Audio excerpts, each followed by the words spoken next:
بسم اللہ الرحمن الرحیم۔ جناب، میں ہوں آپ کا میزبان رضوان باسط اور آپ پروگرام سن رہے ہیں اور دیکھ رہے ہیں مفتی آن لائن۔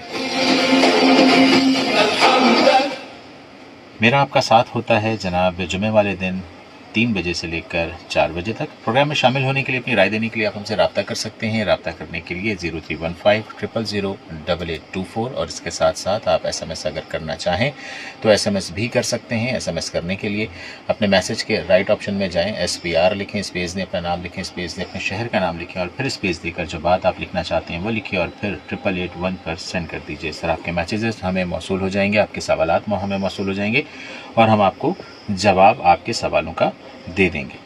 اچھا جناب، پروگرام کا باقاعدہ آغاز کریں گے۔ آغاز میں ہی ہم آپ کو سب سے پہلے آج کے جو ہمارے مفتی صاحب ہیں ان کا تعارف کرا دیتے ہیں۔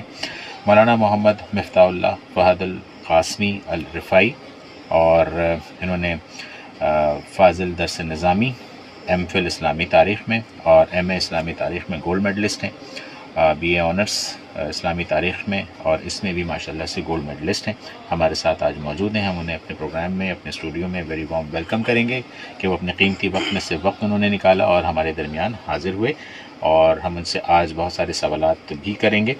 اور سوالات کے ساتھ ساتھ جو ہے میں سب سے پہلے آپ کے ساتھ ایک اپڈیٹ شیئر کرنا چاہوں گا، اور موضوع بتانے سے پہلے تاکہ جو لوگ اس وقت سفر میں ہیں وہ اپنا سفر، یا جو لوگ رخت سفر باندھ رہے ہیں ان کے لیے آسانی ہو سفر میں۔ مین نیشنل ہائی وے روڈ آنے جانے والے دونوں طرف جو ہیں وہ ٹریفک کے لیے بند ہیں۔ وجہ جو بتائی جا رہی ہے، وہاں بابر کانٹا کے سامنے علاقہ مکین پانی اور بجلی کی عدم فراہمی پر احتجاج کر رہے ہیں۔ بصورت دیگر متبادل راستہ فراہم کیا جا رہا ہے، جہاں قائد آباد سے آنے والے ٹریفک کو بچہ جیل سے یو ٹرن کروا کر واپس قائد آباد کی طرف، اور ٹھٹھا سے آنے والے ٹریفک کو پورٹ قاسم چورنگی سے اندرونی علاقے کی طرف بھیجا جا رہا ہے۔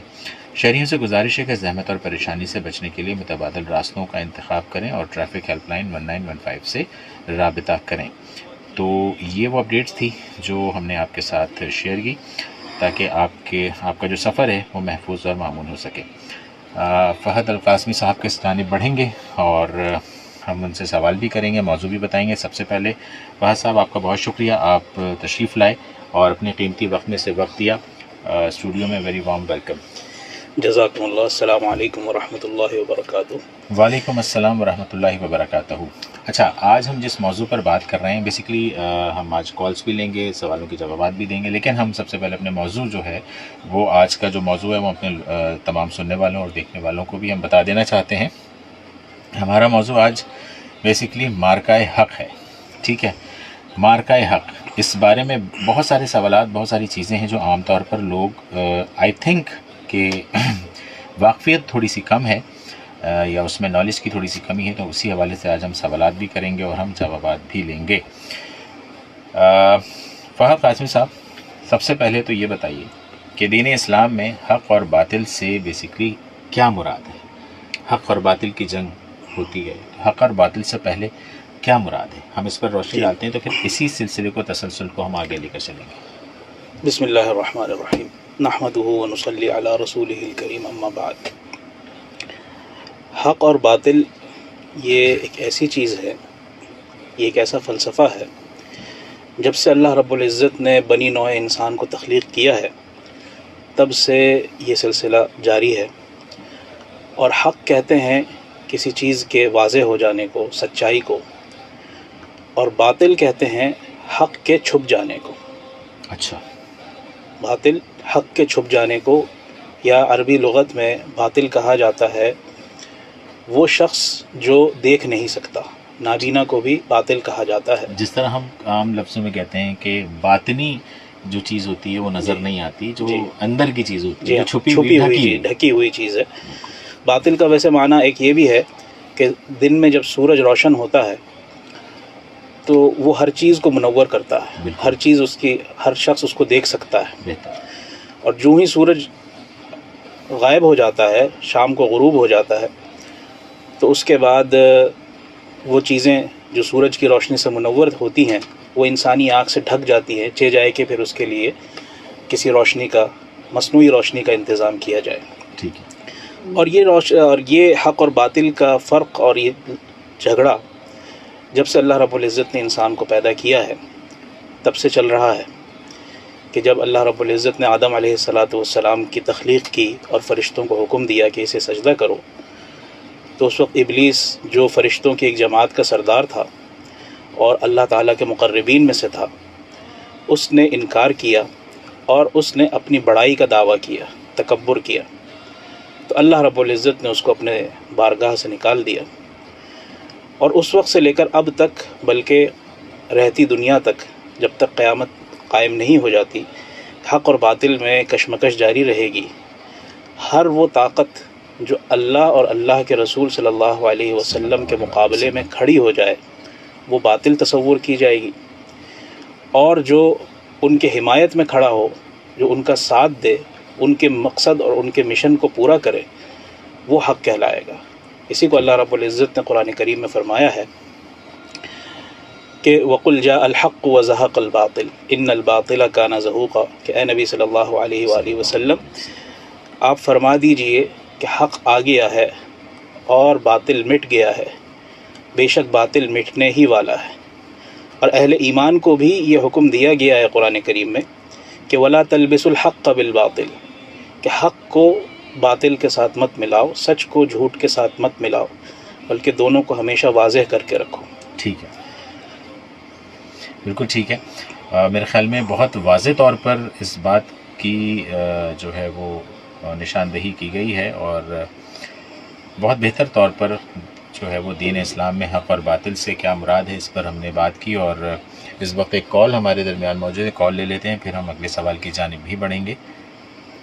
جی السلام علیکم، کون اور کہاں سے؟ جی وعلیکم السلام، مجھے واجد رمضان کہتے ہیں، سعود آباد پروجیکٹ کراچی۔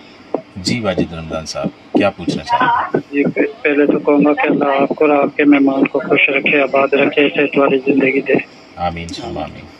جی میرے دو سوال ہیں۔ جی پہلا سوال یہ ہے کہ جنتی جب جنت میں جائے گا تو اس کے درجات ثواب کی بنیاد پر ہے یا نیکی کی بنیاد پر ہے یا اس کی نیت کی بنیاد پر ملیں گے اس کو درجات؟ کیا بات، کیا بات، بالکل ٹھیک ہے۔ سوال آپ سمجھ گئے مفتی صاحب؟ بالکل ٹھیک ہے، جواب لے لیتے ہیں۔ کوئی اور سوال کرنا چاہیں گے؟ غالباً چلیں جناب، واجد رمضان صاحب ہیں اور سوال انہوں نے کیا کہ کس بنیاد پر جو ہے وہ جنت ملے گی، نیکی پر، نیت پر، یا نیکی کر لینے پر؟ جی ایسا ہے کہ احادیث میں ہمیں جو احکام ملتے ہیں اور قرآن میں بھی اللہ تعالیٰ کے جو احکام ملتے ہیں، اس میں تو اللہ رب العزت نے قرآن کریم میں تو یہی زور دیا ہے کہ آپ نیکی کیجیے، اور ایمان والوں کی صفت ہی یہ بیان کی ہے کہ وہ ایمان والے نیک اعمال میں ہمیشہ مشغول رہتے ہیں۔ جہاں انسان کو اللہ تعالیٰ نے خسارے میں بتایا کہ تمام انسانیت خسارے میں ہے، والعصر ان الانسان لفی خسر، پھر اس میں تفریق کر دی کہ الا الذین آمنوا وعملوا الصالحات، سوائے ان لوگوں کے جو ایمان لائے اور نیک اعمال کرتے رہے۔ اور پھر جو نیک اعمال والے ہیں ان کے لیے اللہ تعالیٰ نے یہ اعلان فرمایا ہے کہ انہیں میں جنت میں داخل کروں گا، اور یہ بھی اللہ تعالیٰ نے ارشاد فرمایا ہے کہ جو ایک نیکی لے کر آئے گا اس کو میں ایک کا بدلہ 10 دوں گا، سبحان اللہ، ایک کے بدلے 10 نیکی عطا کروں گا۔ اور احادیث میں بھی یہ ملتا ہے، سب سے مشہور حدیث ہے، صحیح بخاری کی سب سے پہلی حدیث ہے، انما الاعمال بالنیات، کہ اعمال کا دار و مدار نیتوں پر ہے۔ تو یہ تینوں باتیں جو انہوں نے اپنے سوال میں پوچھی ہیں، تینوں جمع ہو گئی۔ لیکن جنت میں جانا، جی ہاں، یہ جو سوال ہے یہ اللہ تعالیٰ کے فضل پر موقوف ہے۔ اللہ تعالیٰ جس پر مہربانی کریں گے اس کو جنت میں داخل کریں گے۔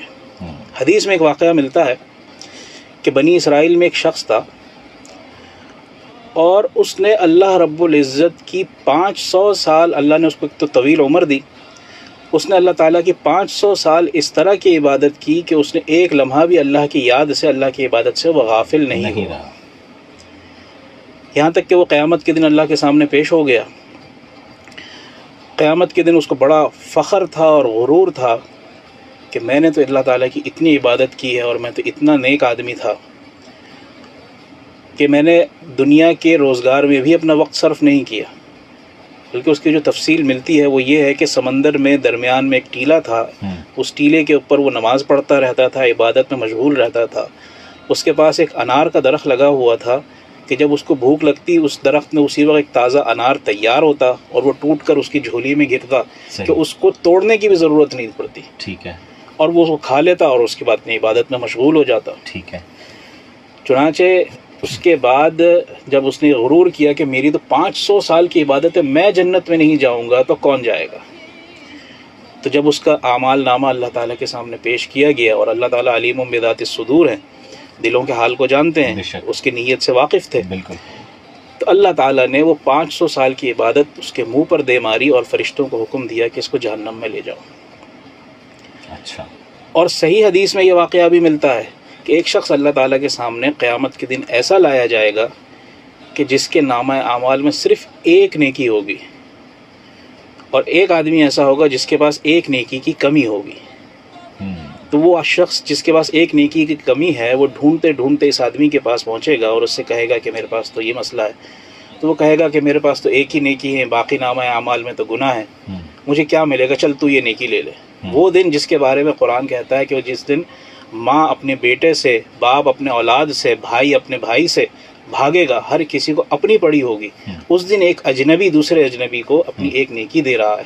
صحیح. اب اس کے نامہ اعمال میں صرف گناہ بچتے ہیں. اللہ تعالیٰ دونوں کے لیے جنت کا فیصلہ کر دیں گے کہ وہ شخص جس کے پاس نامہ اعمال میں ایک بھی نیکی نہیں ہے اور اس نے دے دی اللہ اس کو بھی معاف کر دیں گے.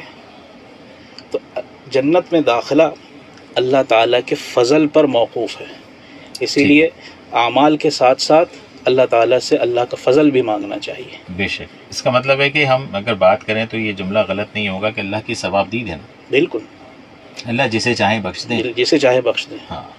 لیکن اس کا مطلب یہ تو نہیں ہے نا کہ ہم گناہ کرتے جائیں جی اور یہ کہیں کہ جی اللہ تعالیٰ تو معاف کرنے والے ہیں. بے شک معاف کرنے والے ہیں، لیکن اس کا مقصد کہیں نہ کسی کتاب میں لکھا ہے، نہ قرآن میں، نہ حدیث میں کہ آپ گناہ کرتے جائیں اور آپ کو اللہ معاف کر دیں گے. ایمان والوں کی صورت صفت ہونی چاہیے. ہاں. تو اللہ تعالیٰ ضرور معاف کرتے ہیں. ایمان والا تو خیر جنت میں جائے گا ہی. دیکھیں ایمان والا تو ہر کلمہ گو ایمان والا ہے. بے شک. ہر کلمہ گو مسلمان ہے، ایمان رکھتا ہے، اللہ کو ایک جانتا ہے، رسول اللہ کو آخری نبی مانتا ہے. مگر اس کے ساتھ اعمال صالحہ میں بعض مضبوط ہوتے ہیں، بعض کمزور ہوتے ہیں. اور بعض کے تو ہوتے ہی نہیں ہیں. نہیں، ان کو ہم کمزور تصور کرتے ہیں. ٹھیک ہے. لیکن وہ کمزور بھی کم از کم جو دیندار ہیں ان کی حقارت، ان کی نفرت، نیکیوں سے اتنا بھی دوری اختیار نہ کرے، نیک کام کرنے والوں کو برا نہ سمجھے، ان سے کچھ نہ کچھ تعلق یا ان کو اچھا ہی سمجھے کہ ہاں جی یہ اچھے ہیں، مجھ میں ہی کمی ہے، تو اللہ تعالیٰ اس طرح بھی معاف کر دیتے ہیں. لیکن جو بہت زیادہ متکبر ہو، بہت زیادہ اپنے گناہوں پر مصر ہو، کہ اصرار ہو اور اپنے آپ کو بہت کچھ سمجھتا ہو کہ میں دیکھ لوں گا اور کچھ نہیں ہوتا اور ہو جائے گا میرا کام، اور یہ کہے کہ ظلم بھی کرے اور یہ بھی کہے کہ اللہ بڑا غفور الرحیم ہے، تو اللہ تعالیٰ اپنے حقوق تو چھوڑ دے گا، لیکن اگر بندوں پر اس نے ظلم کیا ہے پھر حقوق العباد کو اللہ تعالیٰ پھر پورا کرے گا کہ جب تک آپ معاف نہیں کریں گے جب تک تو میں معاف نہیں کروں گا. تو یہاں پر ہمیں بہت سوچ و وچار کی ضرورت ہے، اور ہمیں سوچنا چاہیے کہ اگر ہم نے کسی کی دل آزاری کی ہے اور کسی کی حق تلفی کی ہے، کسی کا دل دکھایا ہے، تو ہمیں اس پر سوچنا چاہیے اور اس پر کنٹرول کرنا چاہیے، ورنہ پھر بہت زیادہ سخت پکڑ ہے روز محشر. اچھا، پروگرام آج ہم بات کر رہے ہیں جناب مارکہ حق پر، تو یہ بھی تھوڑا سا بتا دیجئے. ویسے تو آپ نے روشنی ڈال دی ہے، لیکن قرآن و سنت کی روشنی میں مارکہ حق کے بنیادی تعلیمات بیسکلی کیا ہیں؟ بنیادی تعلیمات ذرا بتا دیجیے. حدیث میں آتا ہے، بلکہ تفسیر کی کتابوں میں آتا ہے کہ صحابہ اس فراق میں رہتے تھے کہ ہمیں یہ معلوم ہو جائے کہ سب سے افضل عمل کیا ہے. ٹھیک ہے. بعض اپنے طور پر کہتے تھے کہ جی نماز سب سے افضل ہے، صدقہ خیرات افضل ہے، تسبیحات افضل ہے، زکوٰۃ اور حج اس وقت تک فرض نہیں ہوئی تھی. ٹھیک ہے. تو ہر ایک اپنے طور پر افضل افضل افضل کہتے تھے. تو ایک دفعہ وہ ایک مجمع میں ایک گروپ کی صورت میں بیٹھ کر کے بات کر رہے تھے کہ کاش ہمیں پتہ چل جائے کہ اللہ کے نزدیک سب سے افضل عمل کون سا ہے تو ہم وہ عمل کریں گے. یہ بات اللہ تعالیٰ نے وحی کے ذریعے رسول اکرم صلی اللہ علیہ وسلم کو بتلائی، اور اسی وقت اللہ رب العزت نے قرآن کریم کی آیات نازل فرمائی. تو رسول اکرم صلی اللہ علیہ وسلم نے صحابہ کو بلایا اور صحابہ کو بلا کر کہا کہ مجھے معلوم ہوا ہے کہ تم ایسی گفتگو کر رہے ہو اور ایسا خیال کرتے ہو، تو اللہ تعالیٰ نے یہ آیات نازل فرمائی. اللہ تعالیٰ نے فرمایا بسم اللہ الرحمن الرحیم یا ایہا الذین آمنوا لم تقولون ما لا تفعلون، کہ اے ایمان والو وہ بات کیوں کہتے ہو جو تم کر نہیں سکتے. کبر مقتا عند اللہ ان تقولوا ما لا تفعلون، اللہ کے نزدیک بہت بری بات ہے، بیزاری کی بات ہے کہ تم وہ بات کہو جو تم کرتے نہیں ہو، جس پر خود عمل نہیں کرتے ہو. ان اللہ یحب الذین یقاتلون فی سبیلہ صفا کأنہم بنیان مرصوص، کہ اللہ کے نزدیک سب سے پسندیدہ وہ لوگ ہیں جو اللہ کے راستے میں قتال کرتے ہیں، جہاد کرتے ہیں، دشمن دین کو، دشمن اسلام کے خلاف جنگ کرتے ہیں، اس طرح کہ وہ سیسا پلائی ہوئی دیوار کی طرح، سیسا پلائی ہوئی فوج صف کی طرح اس کے درمیان کو رخنا نہ ڈال سکے، ان کو کمزور نہ کر سکے، اس طرح وہ صف آرا ہو کر دشمن کا مقابلہ کرتے ہیں. اب اللہ رب العزت کے نزدیک جو پسندیدہ لوگ ہیں، سب سے پسندیدہ اللہ رب العزت کے نزدیک مجاہد فی سبیل اللہ ہے. وہ مجاہد جو اللہ تعالیٰ کے نام کو بلند کرنے کے لیے، دین کے کلمے کو سر بلند کرنے کے لیے جہاد کرتا ہے اور اپنا خون بہاتا ہے. اور سب سے افضل عمل جہاد فی سبیل اللہ ہے. تو جب یہ آیات نازل ہوئی تو صحابہ میں واضح ہو گیا کہ کون صحیح حقیقی معنی میں صحابی ہے اور کون منافق ہے. کیونکہ غزوہ احد میں یہ دیکھا گیا کہ جب اللہ کے رسول صلی اللہ علیہ وسلم نے یہ فرمایا کہ ہمیں مدینے سے باہر نکل کر اپنے شہر کا دفاع کرنا ہے اور کفار مکہ کا حملہ ہے، تو منافقین بھی ساتھ چلے. 1000 کا لشکر تھا. جب احد کے میدان میں پہنچے تو جو منافقین تھے وہ 300 منافقین الگ ہو گئے، یہ کہتے ہوئے کہ جی ہم نے تو مدینے میں رہ کر دفاع کا وعدہ کیا تھا، یہ تو اب مدینے سے باہر آ گئے، لہٰذا ہم نہیں لڑیں گے. اور اس طرح وہ چلے گئے. صحیح. تو مسلمانوں کے لشکر کو کمزور کیا.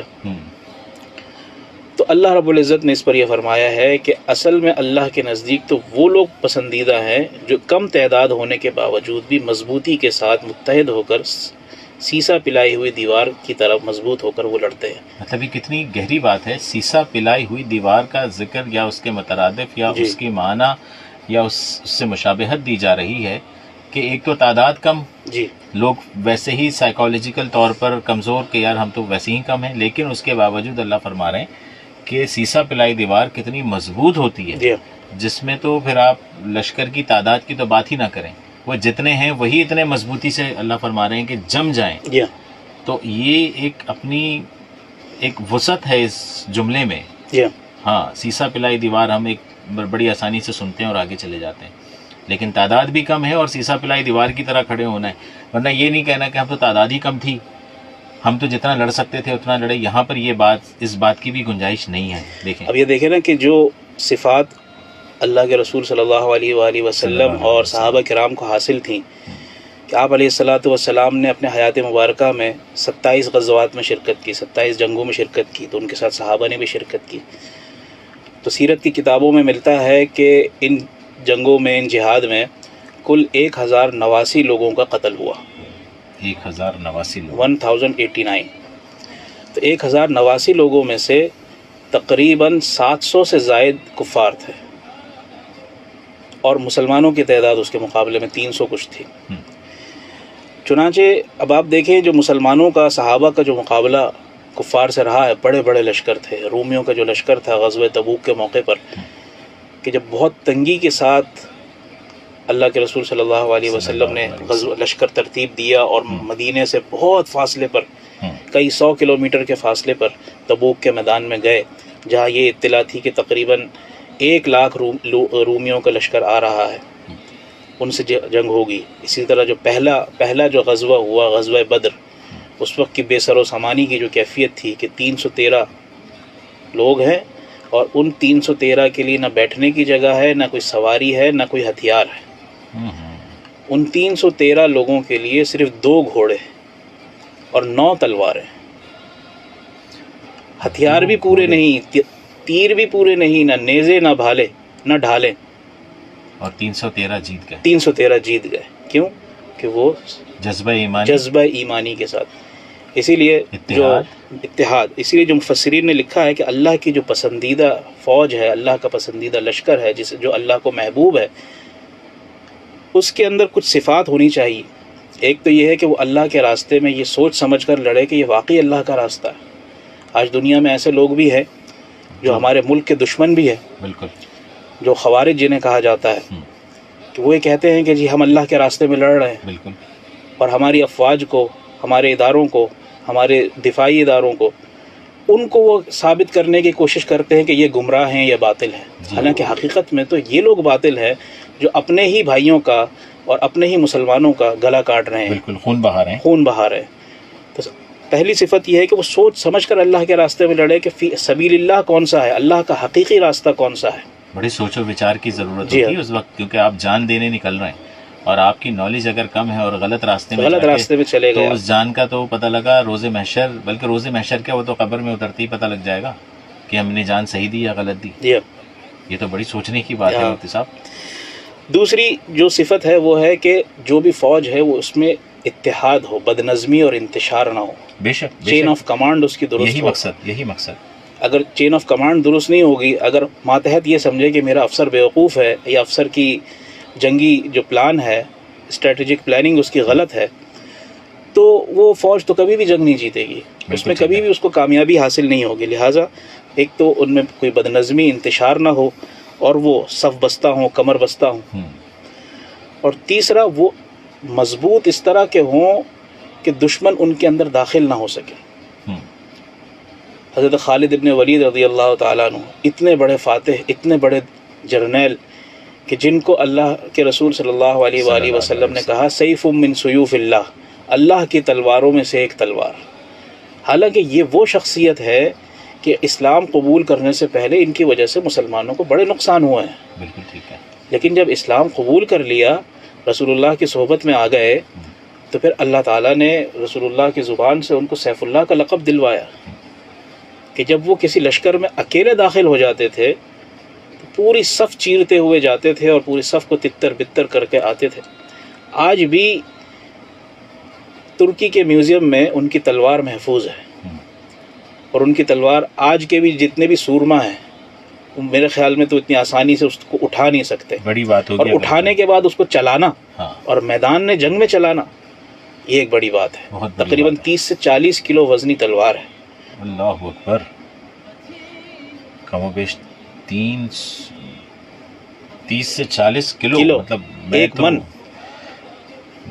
ایک من سے چلیں, ایک من 40 کلو ورنہ 30 کلو ہی اگر ہم ایزمپشن کر لیتے ہیں تو 30 کلو بھی کوئی کم تو ہے نہیں.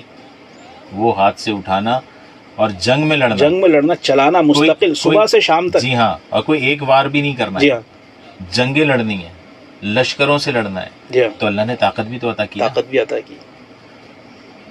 بھی عطا کی, وہ جذبہ, وہ ایمان. تو جذبہ ایمانی کی اگر ہم بات کریں تو جذبہ ایمانی اگر جس کے اندر بھی ہے, جس مسلمان کے اندر ہے, تو بس وہ سمجھ لیں کہ ون ون پوزیشن ہے. اچھا, یہاں پر ایک سوال اور بھی بنتا ہے کہ غزوہ بدر کو معرکہ حق کیوں کہا جاتا ہے؟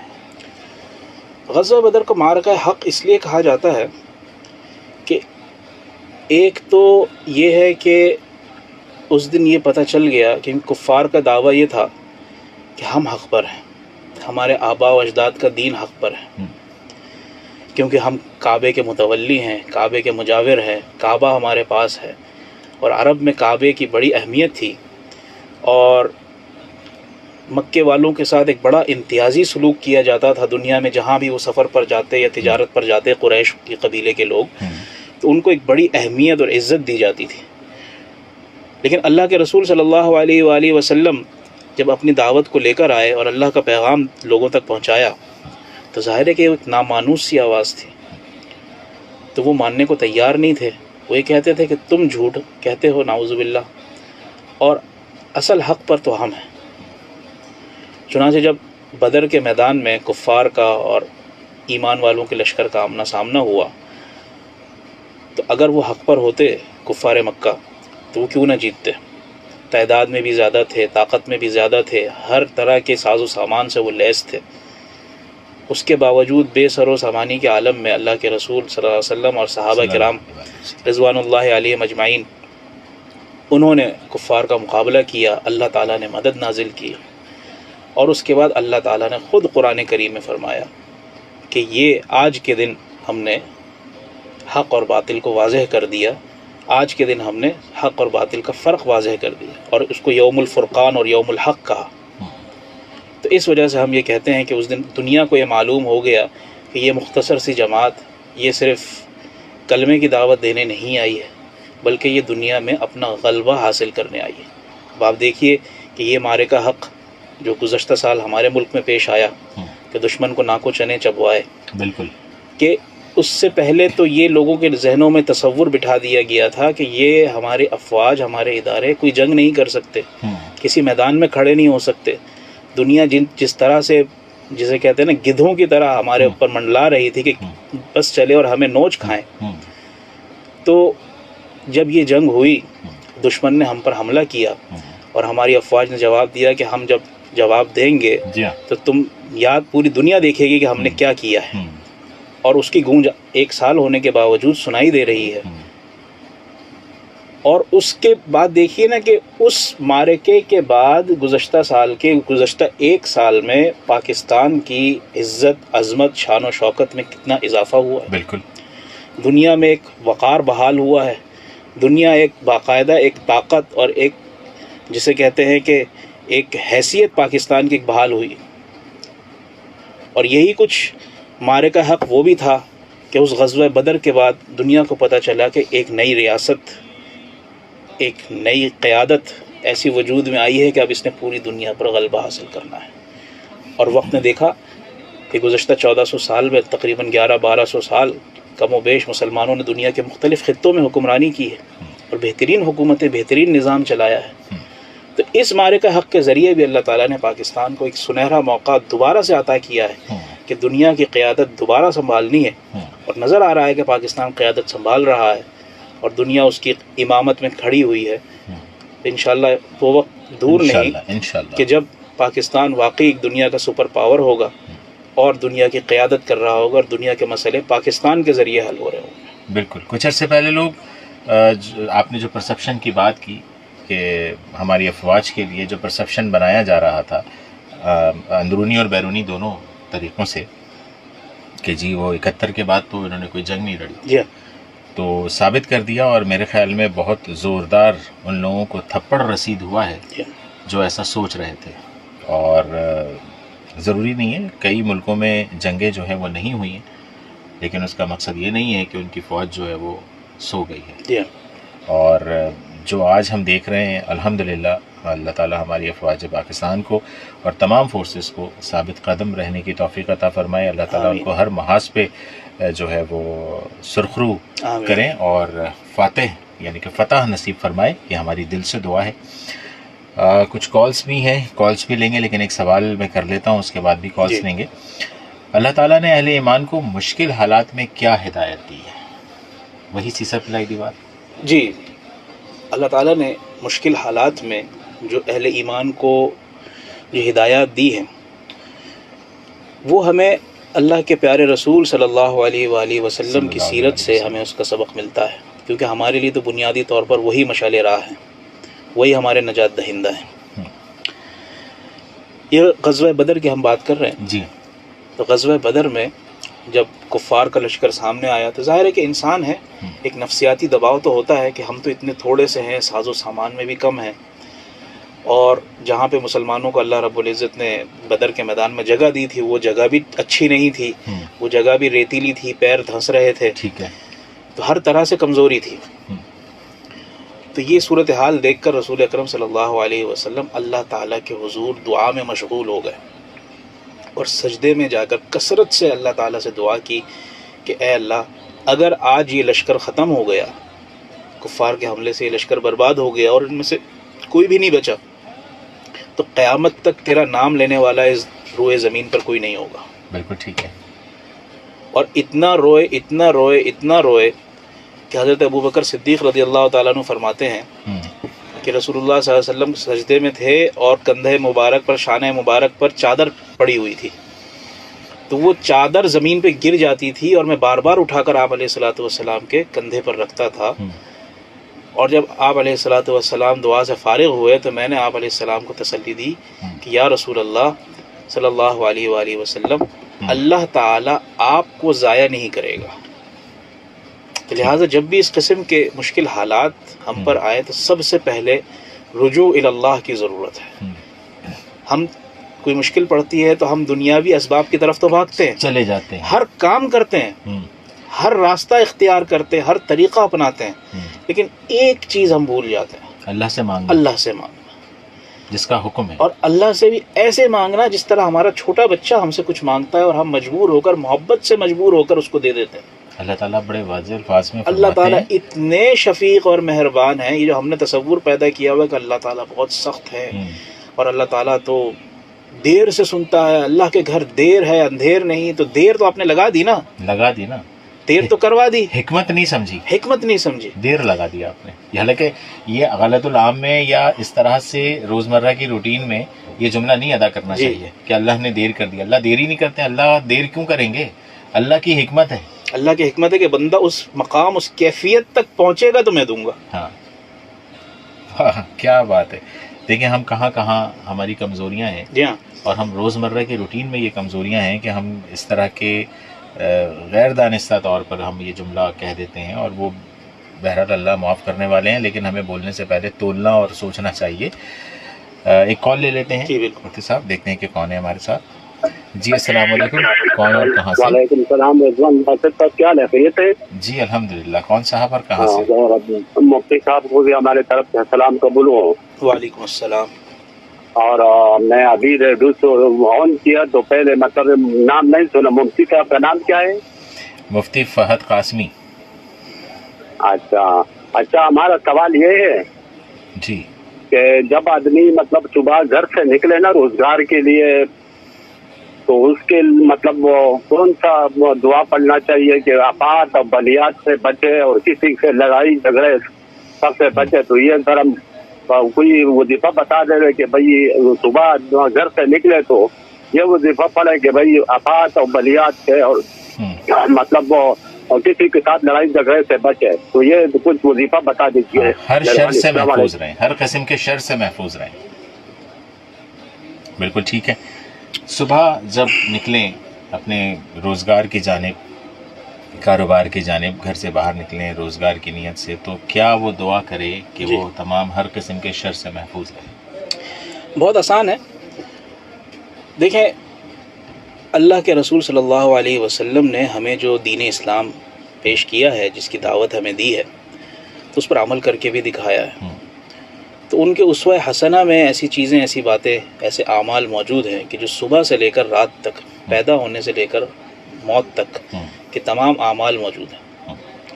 خاص طور پہ جو صبح کے اذکار ہیں، اگر ان کو کیا جائے، آسان اس کی صورت یہ ہے کہ سورہ فاتحہ، الحمد شریف اور چاروں قل اور آیت الکرسی، اور اس کے ساتھ ساتھ اگر کوئی استغفار شامل کر لیا جائے، استغفر اللہ، یا کوئی بھی آپ کو استغفار یاد ہے، استغفر اللہ الذی لا الہ الا هو الحی القیوم واتوب الیہ، کیا بات، یہ سب سے بہترین استغفار ہے۔ تو یہ کلمات اگر آپ اپنے معمول میں شامل کر لیں، صبح بھی پڑھ لیں اور شام میں بھی پڑھ لیں، ایک دفعہ پڑھ لیں۔ قطع کلامی کی معذرت چاہوں گا، یہ بھی پڑھا جاتا ہے بسم اللہ توکلت علی اللہ ولا حول ولا قوت الا باللہ۔ جی ہاں، یہ تو گھر سے باہر نکلنے کی دعا ہے، بسم اللہ توکلت علی اللہ لا حول ولا قوت الا باللہ، یہ بھی پڑھنا چاہیے۔ میں یہی عرض کر رہا ہوں نا کہ اگر جو مسنون اذکار ہیں، گھر میں داخل ہونے کے، گھر سے باہر نکلنے کے، پھر صبح و شام کی رسول اللہ نے دعا بھی سکھائی ہے کہ صبح یہ پڑھنی ہے، شام کو یہ پڑھنی ہے۔ ایک بہت مشہور دعا ہے حدیث کی، بسم اللہ الذی لا یضر مع اسمہ شیء فی الارض ولا فی السماء وهو السمیع العلیم۔ یہ ایک ایسی دعا ہے کہ صحابہ فرماتے ہیں، حضرت عبداللہ ابن مسعود رضی اللہ تعالیٰ عنہ فرماتے ہیں کہ جو شخص صبح 3 مرتبہ پڑھ لے اور شام کو مغرب کے بعد 3 دفعہ پڑھ لے، تو صبح سے لے کر مغرب تک، اور مغرب کے بعد پڑھتا ہے تو فجر تک، 70,000 فرشتے اللہ تعالیٰ اس کی نگرانی کے لیے مقرر کر دیتے ہیں، سبحان اللہ، جو اس کی حفاظت بھی کرتے ہیں اور اس کے لیے دعائے مغفرت بھی کرتے ہیں۔ سبحان اللہ، بالکل ٹھیک ہے۔ میں اگلا سوال کرنا چاہوں گا آپ سے کہ نوجوان نسل مارکہ حق سے کیا سبق حاصل کر سکتی ہے؟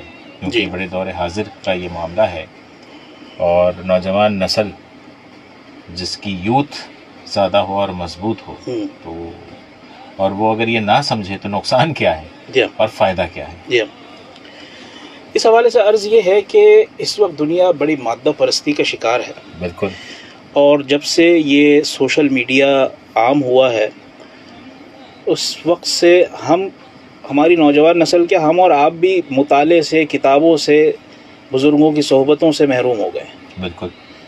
ہم اپنے اسی گیجٹ میں اور اسی ڈیوائس کے اندر ہی ہماری دنیا ہے. بالکل صحیح ہے. پہلے کم از کم گھروں میں ایک ٹی وی ہوتا تھا. ہاں. تو ٹی وی کے سامنے گھر کے لوگ مل بیٹھتے تھے، دیکھ لیتے تھے. کھانے کے دسترخوان پہ اکٹھے بیٹھ جاتے تھے. اب تو دسترخوان بھی نہیں رہے، ہر کوئی گھر میں اپنا الگ کھانا کھا رہا ہے اپنی اچھا دسترخوان پہ اگر خدا نہ خواستہ بیٹھ بھی گئے تو بھی ہر ایک کی ڈیوائس سامنے رکھی ہوئی ہے. ہاں.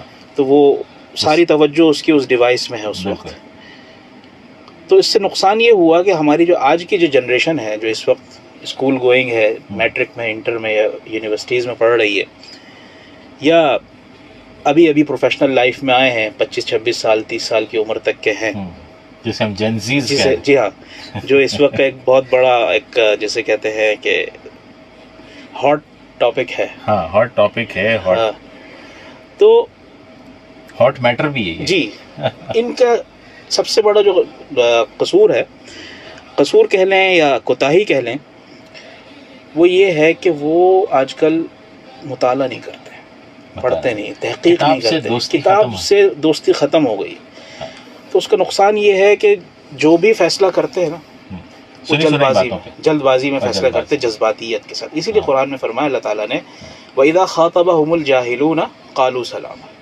جب تم کسی جاہل سے مراد وہ الٹریٹ نہیں، جاہل سے مراد لا علم،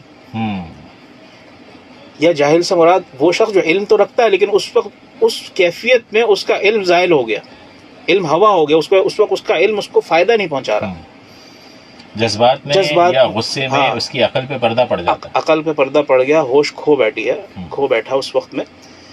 تو ایسے وقت میں کوئی بھی بات جس کی آپ حمایت کرتے ہیں یا جس کی آپ مخالفت کرتے ہیں، کوئی بھی خبر آپ کو پہنچے تو اس کی کم از کم سچائی اور اس کے سچ اور جھوٹ ہونے کے فرق کو پہلے تحقیق کر کے جان لیں. تحقیق ختم ہو گئی. اور اس کا تو واضح حکم اللہ تعالیٰ نے قرآن میں دیا کہ ان جاءکم فاسق بنبأ، کہ اگر کوئی گمراہ شخص، جھوٹا شخص یا جیسے کہ غیر تصدیق شدہ کوئی بات تم تک پہنچتی ہے، فتبینوا، تو اس کو جانچ لیا کرو، اس کی تحقیق کر لیا کرو. یہ نہ ہو کہ تم نادانی میں اس پر کوئی عمل کرو اور تمہیں بعد میں ندامت، شرمندگی ہو کہ یہ میں نے کیا کیا. بالکل ٹھیک ہے. تو آج کی جین زی ہمارے اس معرکہ حق سے تو یہ سبق حاصل کر سکتی ہے کہ وہ جو تصورات، وہ جو غلط باتیں جس پر آپ کو یقین تھا کہ ہماری افواج، ہمارے دفاعی ادارے بالکل کمزور ہو چکے ہیں، بالکل برباد ہو چکے ہیں، تو اب انہوں نے جو کامیابی حاصل کی ہے وہ کوئی انٹرنیٹ، اس کے موبائل کے اوپر کوئی پب جی گیم کھیل کے یا فری فائر کھیل کے یا اس طرح کے گیمز کھیل کر تو حاصل نہیں کی. وہ تو میدان کارزار میں کھڑے ہو کر باقاعدہ دشمنوں پر میزائل برسا کر اور دشمنوں پر حملہ کر کے حاصل کی ہے. تو اب آپ کو چاہیے کہ کم از کم جو کامیابی انہوں نے حاصل کی ہے اس کامیابی کا کم از کم اظہار کریں، اس کامیابی کا اعتراف کریں. ایک تو اعتراف کرنا ہوگا اس کامیابی کا، اور دوسرا یہ ہے کہ اپنے تحقیق کے اور اپنی سوچ کے زاویے کو تبدیل کرنا ہوگا. یہاں پہ ایک بڑا ریلیونٹ سوال بنتا ہے کہ والدین اپنے بچوں میں حب الوطنی اور دینی شعور کیسے پیدا کر سکتے ہیں. بیسیکلی بنیادی جو تربیت کی ذمہ داری ہے وہ والدین کی تو ہے، کیونکہ ماں کی گود ہی پہلی درسگاہ ہے اور تربیت بھی وہیں سے ہونی ہے. تو کتنی ذمہ داری بنتی ہے اور کیسے کریں؟ دیکھیں، والدین کی تو پوری ذمہ داری ہے، 100% انہی کی ذمہ داری ہے. اور اگر اولاد بگڑ گئی زندگی کے کسی بھی مرحلے پر، جب تک ان کی کفالت میں ہے، اولاد بگڑ کر کسی بھی طرف چلی گئی، گناہ کی طرف چلی گئی، گمراہی کی طرف چلی گئی، وطن دشمنی کی طرف چلی گئی، یا وطن مخالفت پر چلی گئی، یا دین مخالفت پر چلی گئی، اس کا سارا وبال والدین پر ہے، اس کے سارے ذمہ دار والدین ہیں. اور قرآن کریم میں، دین اسلام میں جہاں والدین کے حقوق بیان کیے گئے ہیں وہاں اولاد کے بھی حقوق بیان کیے گئے ہیں، بہت وضاحت کے ساتھ بیان کیے گئے ہیں. اور ان میں جو سب سے اہم حق ہے، فریضہ ہے، وہ یہ ہے کہ اولاد کے اندر دینی تعلیم، دینی محبت اور قومی محبت پیدا کرنا. جذبہ حب الوطنی پیدا کرنا.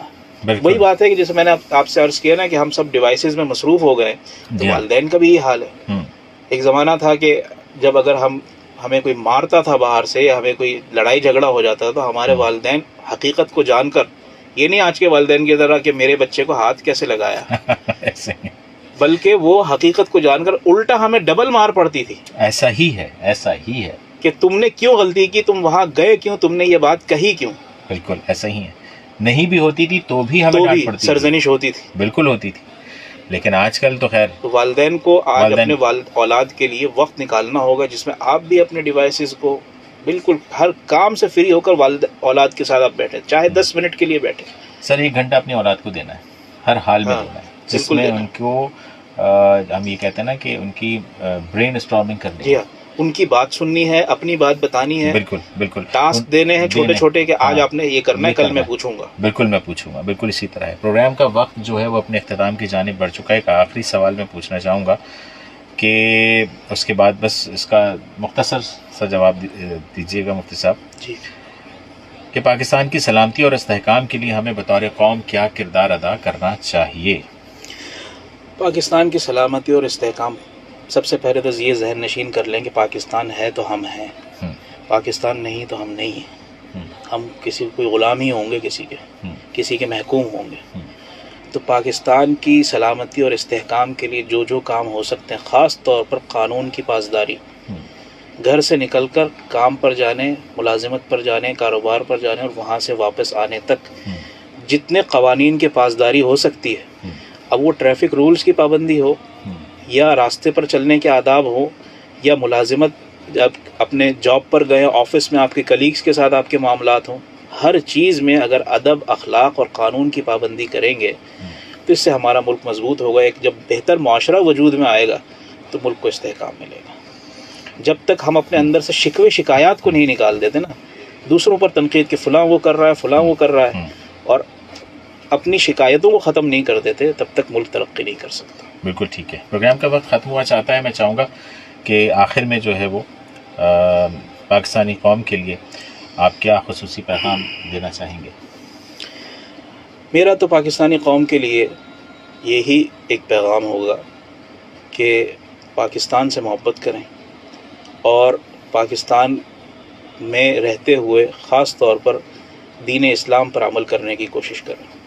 آپ زندگی کے کسی بھی طبقے سے تعلق رکھتے ہوں، کسی بھی شعبے سے تعلق رکھتے ہوں، اگر آپ چاہتے ہیں کہ پاکستان میں آپ بھی خوشحال رہیں اور ملک بھی خوشحال ہو تو آپ دین پر عمل کرنا شروع کر دیں. اس کے لیے خود سے مطالعہ کریں، علماء سے رابطہ کریں، تو انشاءاللہ پاکستان مستحکم ہو جائے گا اور ہمارے حالات بھی انشاءاللہ سدھر جائیں گے. دین اسلام کی جو رسی ہے اسے مضبوطی سے پکڑ لیں، اور اگر آپ اس رسی کو پکڑ لیتے ہیں اور اپنی زندگی کو اسی طرح لے کر آپ چلتے ہیں تو یقیناً آپ دنیا میں بھی کامیاب ہیں اور آخرت میں بھی کامیاب ہیں. اس سے زیادہ کوئی اور بات کہی نہیں جانی چاہیے، اور نہ میں کہوں گا. اللہ کی رسی کو مضبوطی سے پکڑ لیں. ہر دور میں اللہ تعالیٰ فرماتے ہیں جب سے یہ دنیا بنی ہے اور حکم یہی آ رہا ہے کہ اللہ کی رسی کو مضبوطی سے تھام لیں. بس دنیا اور آخرت دونوں سنور جائے گی. اب اس میں تلاش کرنا، کوشش کرنا، اللہ ان کی مدد فرماتے ہیں جو کوشش کرتے ہیں. ہدایات تو اترتی ہیں لیکن ہدایات بھی مانگنی پڑتی ہے، اور ویسے اللہ بھی جو ہے اپنے مقصد میں کام کرنے کے لیے نا ہدایات دے دیتے ہیں، وہ چن لیتے ہیں. لیکن بہرحال اللہ تعالیٰ ساتھ میں یہ بھی فرما رہے ہیں کہ کوشش کر بندے، نتیجہ میں دوں گا. نتیجے کے چکر میں ہمیں کبھی نہیں رہنا چاہیے. ہمارا کام ہے کوشش کرنا. نتیجہ اللہ تعالیٰ نے اپنے ہاتھ میں رکھا ہے، نتیجہ وہی دیں گے. نہیں دیں گے تو بھی حکمت، تاخیر سے دیں گے تو بھی حکمت، فوری دیں گے تو بھی حکمت. پروگرام کا وقت ختم ہوا چاہتا ہے. اپنے میزبان رضوان باسط کو اور مفتی فہد قاسمی صاحب کو اجازت دیجیے. اگلے ہفتے پھر آپ کی خدمت میں حاضر ہوں گے. جب تک کے لیے اللہ حافظ. پاکستان زندہ باد، پاکستان پائندہ باد.